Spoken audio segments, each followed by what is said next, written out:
You're listening to Castle Talk Radio. We're live on the airwaves with Becca and Jessica. Now let's jump into this week's episode. Disneyland is super trendy. I mean, we go there all the time and we never get sick of it because they're always putting out new things to try, new things to do, new things to see. And then everyone on your social media feed is telling you, you have to try this or you have to do that. So we're breaking it down, which Disney trends are worth the hype and which ones are not. Becca, I hope you have brought your A game because I have some things I want to talk about Disneyland trends and if it's worth it or not. Let's do it. Okay, first one is a new-ish. It's been around for a bit, but it's the garlic cheesy pretzel bread. I've seen it on Instagram. I've seen it a ton. It influenced me to try it. And I have to say, this one that you can get a couple places at Disneyland is worth the hype. It is so good. Now, I know you're not a foodie, Becca, but it is like almost like a pizza in a pretzel bread. So it's like quite large and has that pretzel bread on the outside, cheese and garlic on the inside. And then you can purchase an upgrade for the marinara sauce or ranch. And it is so good. I actually get marinara and ranch both times, like both of them. And I trade it off of like which one I dip it. And we'll usually share amongst the group. You could do 2 or 3 people per one. Or if you want to make it like a meal, you can just have one all to yourselves. I've even refrigerated mine and eaten it cold, the leftovers. Still good.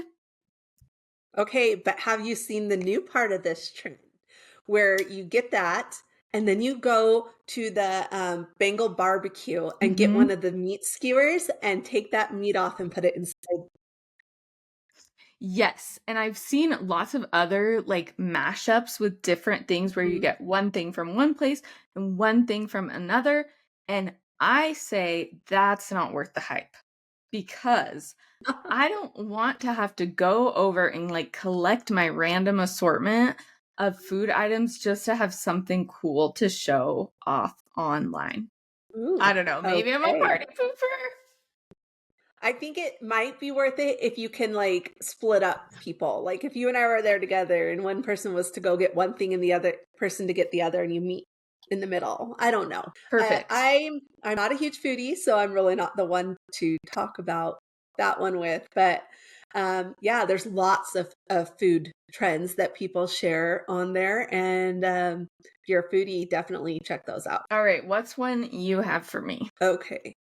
So for me, the trends I think of automatically are things like we see on Instagram and stuff that are making certain reels, things like that. So one thing I will say that is a trend I have seen lately is people like trying to ask cast members or characters things to trip them up and get them to break character.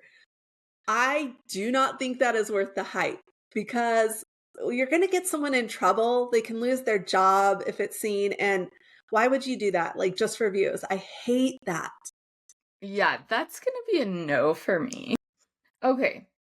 I am going to go with something kind of classic, but it's always up for debate.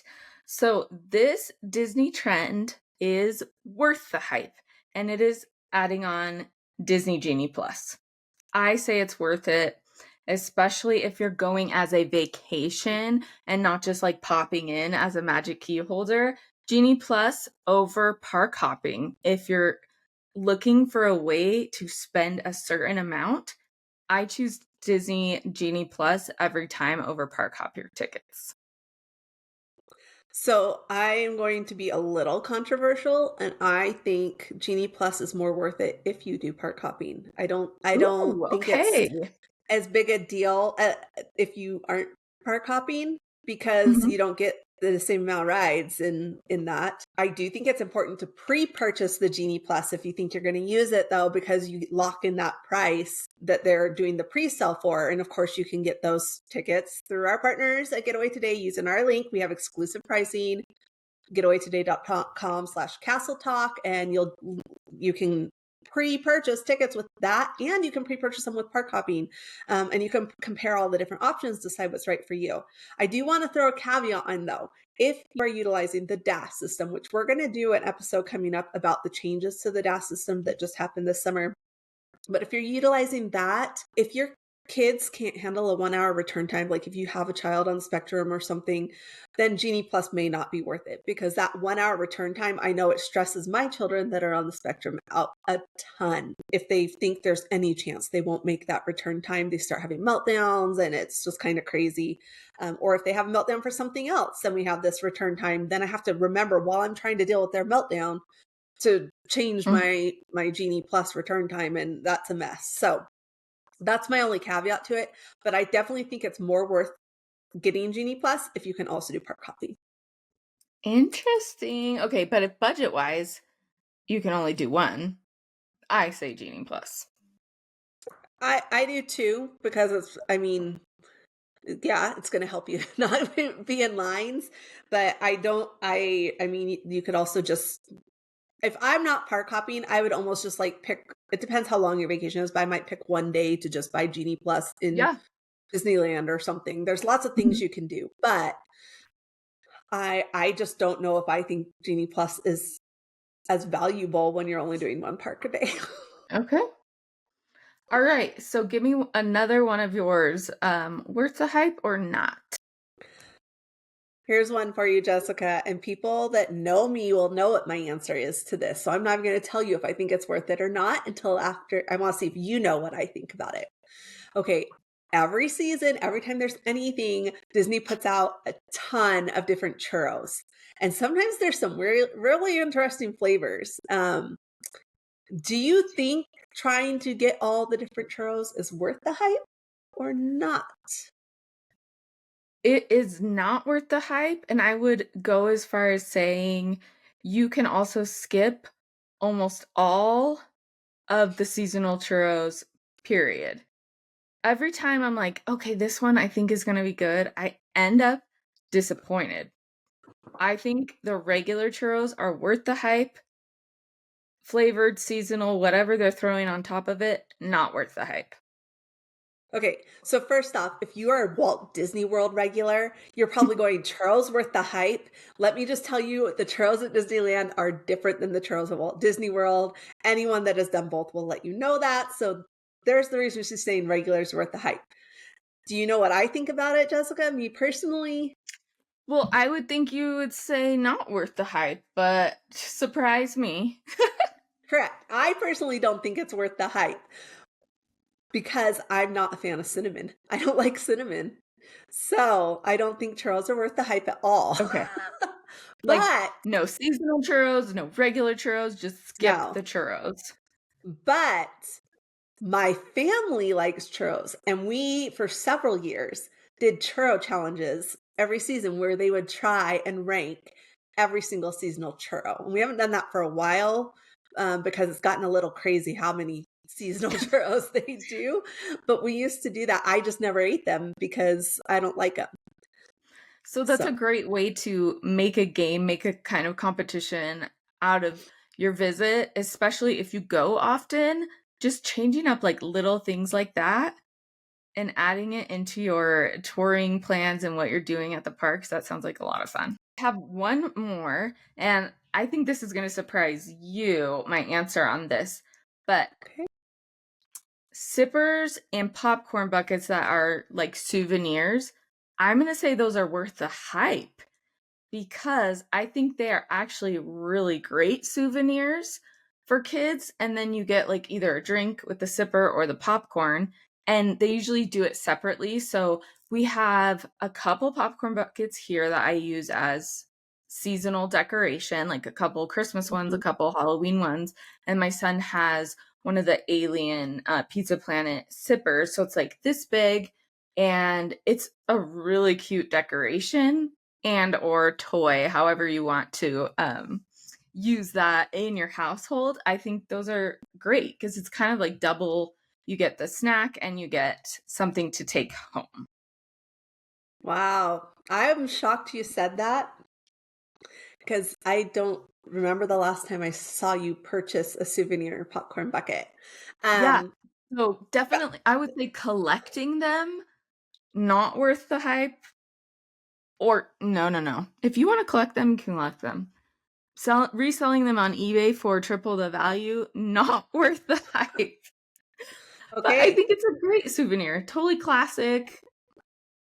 And I'm going to surprise you now because I went to Pixar Fest, and how many buckets did I purchase? Do you remember? 4, 3. I 3. purchased 3, but one of them I did give to Julie from Mommy Okay. Written. I don't think they're worth the hype. And I've purchased several, like I have the Elliott popcorn bucket and others. And for me, it's because they take up so much space. And what are you going to do? Like, you put any type of food in them at all, then you'll never get it clean. Mhm. But yes, even though I purchased them, I don't think they're as worth the hype as people make it seem. Because once you get them home, what do you do with them? And now I do like the ones for like Christmas, and like I have lots of the Nightmare Before Christmas ones from Halloween time that we use. But I will say I didn't purchase any of those. They were either part of a dining package or something that, or I was gifted them at a media event. But the ones that I've purchased that aren't those specific, either Christmas or Halloween, I don't really do much with them other than the Coco guitar because it is hanging up with all of our real guitars. Oh, that's so cute. And those things do go fast generally when they are like a special edition or seasonal or Mhm. something like that.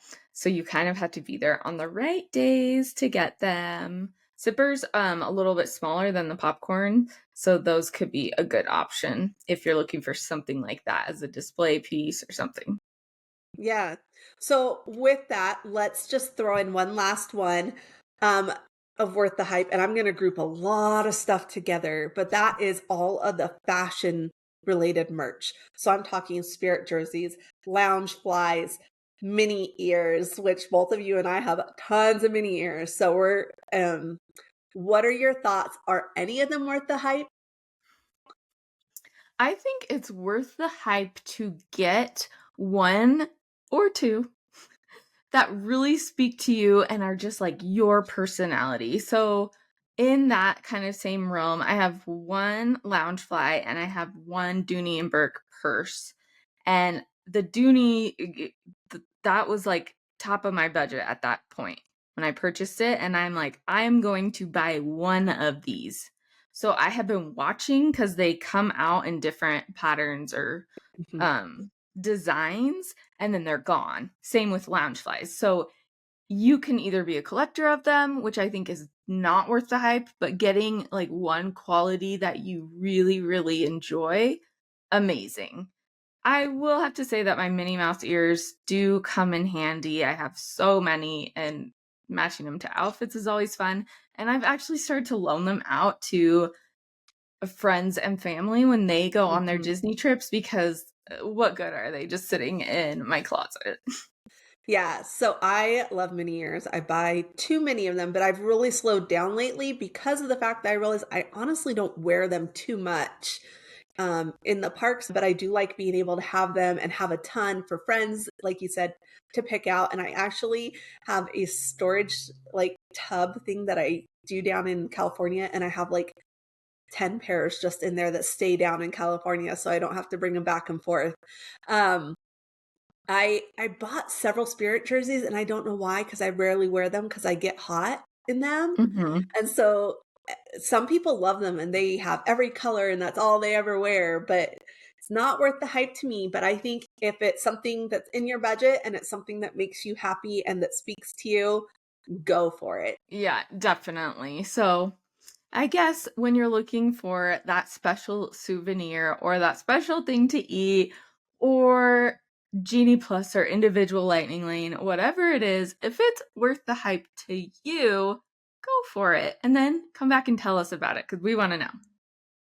All right. And Jessica, I wanted to say one more thing because We have a new episode go live every Wednesday, and we have it go live on podcast players and on YouTube.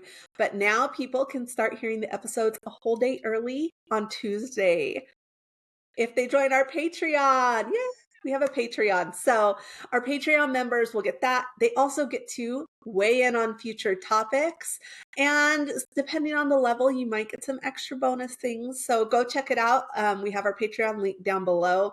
But we're really excited to have this platform, the Patreon platform, to connect with you guys on a more personal level. Yeah, one of the things I am definitely looking forward to for our Patreon members at a certain level, so check that out, is having our Patreons in the studio with us during select pod episodes. So that's going to be a ton of fun coming up in the future, and also even meetups in the parks. Thanks for listening today to Castle Talk Radio with Becca and Jessica.